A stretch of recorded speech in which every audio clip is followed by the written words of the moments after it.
We are back with Congressman Adam Schiff of Burbank, and we're going to talk about the EPA and Scott Pruitt, the environment, and new laws that say the federal government wants to say California can't have stricter environmental laws for cars than the rest of the country does.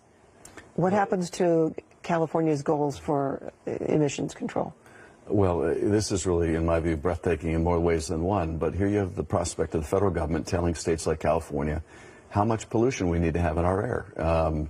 You know, we love the fact here in Los Angeles that we can go out on a nice day and see the mountains crystal clear.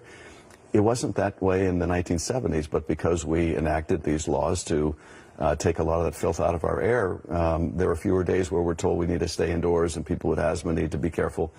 Now the federal government wants to go back to those dirty skies here in California. We're going to fight that in every way. It's bad for our health.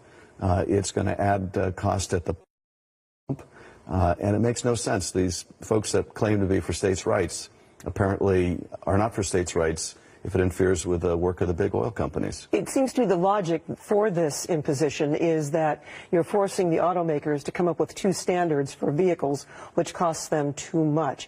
What can Congress do, if anything, about this? Well, Congress can fight it. Congress doesn't have to go along with this. Congress passed fuel efficiency standards for cars.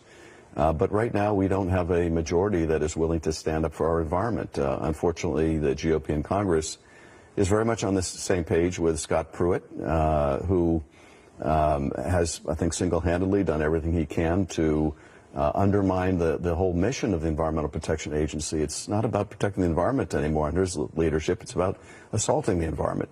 Congress doesn't have to go along with that, but this majority, unfortunately, does seem willing